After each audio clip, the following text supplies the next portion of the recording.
Plots for sale at Dhargal, just 5 kilometers from Mopa Airport. Plots ranging from 230 to 300 square meters, starting from rupees 15 to 17,000 only.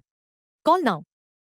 एका जळारी बी मागीर कीटक बिटक येयनात न्हू? ना ना काही नाही हातून गोड जाय पडटा गायचे शाण गायचे मूत हां बेसन हां आणि चोळी मूठभर माती माती आणि मागीर एका कित्याक वापर जाता हो? हे सगळे झाड कसले झाड घालून use हां, करूं येतात. जे माडां, किटकी पोकळीं म्हणा फूल झाडां म्हणा फळ झाडां म्हणा any plant you can use. हेचे ग्रेट फायदे म्हणजे कितें हे घातल्यार युरिया घालची गरज ना कसले सारे घालची गरज ना. ही भाई कसली प्रकारची ही भेंडी? ही 7 शेराची भेंडी गोंयची फेमस जाका GI टॅग मेळिल्लो आहा सरकार कडल्यान. ओके.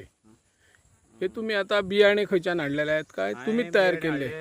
तालिगांवच्या हां तालिगांव माझी एक फ्रेंड आहा तेणी म्हाका हे बी दिलें मागीर 2 वर्सां हांव यूज करता. आणि कितल्या दिसांनी अशे हे लागता हे भेंड्यो?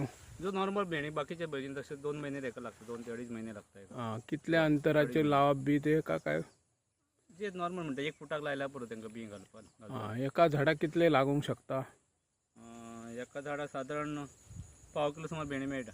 ह्या शेती वेवसायान जर नवीन युवक येत जाल्यार तांकां फायदो किंवा करियर घडोवंक शकता अशें दिसता तुमकां? करियर घडोवंक शकता प्रोवायडेड तेणी मार्केटिंग स्वता जर केलें तरच. नाजाल्यार बेश्टे प्रोडक्शन करून तेजें जावचेंच ना. मार्केटिंग करचें पडटलें स्वताच तांकां. मार्केटिंग करून जाय स्वताच प्रोडक्शन करून स्वता मार्केटिंग जर केलें तरच तेका कितें उरोवंक शकता.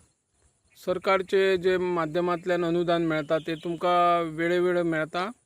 हय थोडेशें मेळ्ळा म्हाका जाता इतलें पूण ते टायमार मेळना. ह्या वर्साची दुसऱ्या वर्सा तिसऱ्या वर्सा जाता. ह्या भेंडी व्यतिरिक्त तुम्ही आणि कसलो हे करतात उत्पन्न? वर्मी कंपोस्ट करता डेअरी ओके. फार्मिंग करता हां जीवामृत करता. ओके. माझे जे कस्टमर आहा पणजे मेरेन माझे जीवामृत वयता वर्मी कंपोस्ट. आणि हे सगळे उत्पन्न केल्या उपरांत हेका मार्केटिंग खंय आहा? मार्केटिंगचो मोठो प्रॉब्लेम आहा शेतकऱ्यांक. एवरी फार्मर पळोवंक गेल्यार गोंयांत तर कित्याक जे मिडल मॅन आसता पळय तेतून सगळे थोडे फार्मर बाबडो कश्ट करून मरता. पूण तेच्या खातीर हांव जी मार्केटिंग करता हांव स्वता करता मार्केटिंग.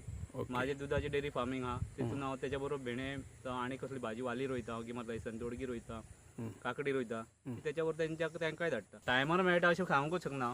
ह्या वर्साची सबसिडी जाता ती फुडल्या वर्सा नाल्यार तिसऱ्या वर्सा अशें जाता. लेबराचो खूब प्रॉब्लेम आहा. वचत ते गोंयांत म्हणटा लेबराचो प्रॉब्लेम. लोकल कस्टमर जे लोकल जे आहा आमचे मनीस आहा पळय ते कामच करूंक पळयनात कोण. तेका लागून लेबराचो व्हडलो प्रॉब्लेम आहा गोंयकारांक. जेन्ना तुमकां आदर्श शेतकरी म्हणून पुरस्कार मेळ्ळो तेन्ना तुमकां कशें दिसलें?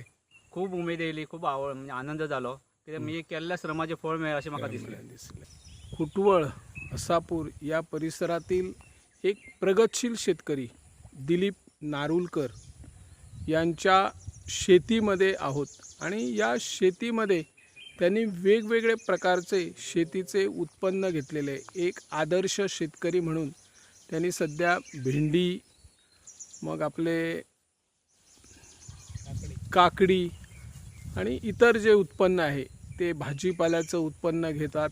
गायींचा व्यवसाय आहे आणि या व्यवसायात जर करिअर घडवायचं असेल तर मनुष्यबळ मिळणे कठीण होतं अशी खंत दिलीप नारुलकर यांनी व्यक्त केलेली आहे. सरकारच्या योजना खूप असतील परंतु त्या शेतकऱ्याकडे पोचणे गरजेचे आहे. कधीकधी निसर्गाचाही घाला होतो. रानटी जे जनावरं असतात ती जनावरं मोठं उभं असलेलं पीक देखील खाऊन जातं. त्यावेळी सरकारने आणि कृषी खात्याने दखल घेण्याची गरज आहे. वेळोवेळी जर सरकारने अनुदान दिलं किंवा नुकसान भरपाई दिली तर शेतकरी नवीन आपल्या शेतात वेगवेगळे शेताचे उत्पन्नाचे प्रयोग करू शकतो. तशा दृष्टीने सरकारने पाठबळ देण्याची गरज आहे. रानटी प्राण्यांचा अगोदर बंदोबस्त करणे जरुरीचे आहे.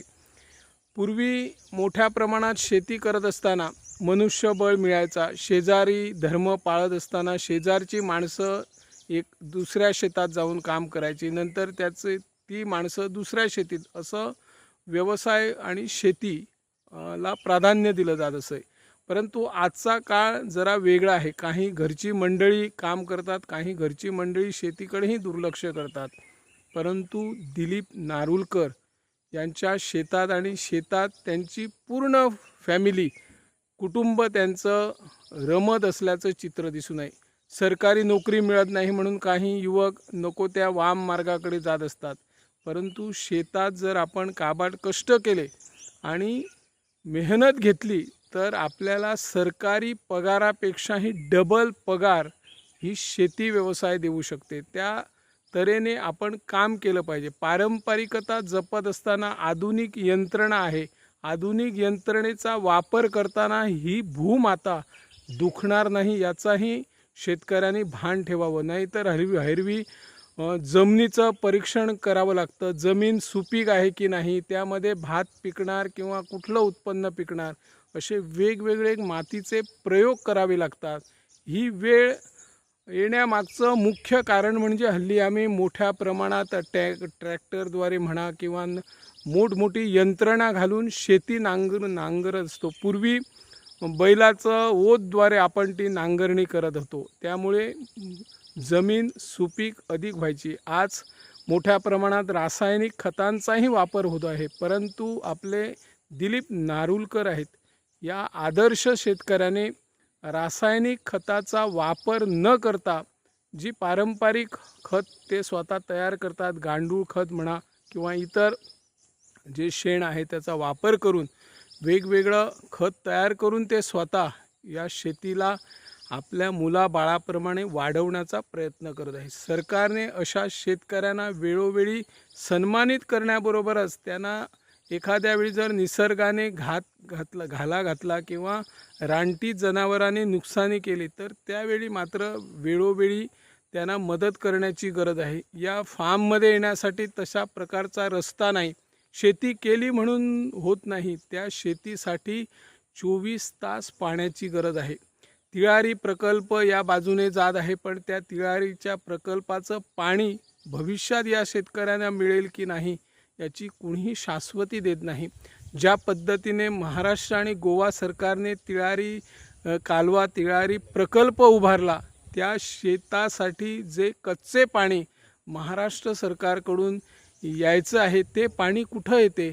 75% पाणी गोवा राज्याला येण्याची गरज असताना केवळ 30% किंवा 5% पाणी या प्रकल्पातून तिळारी प्रकल्पातून गोव्याला पाठवले जाते.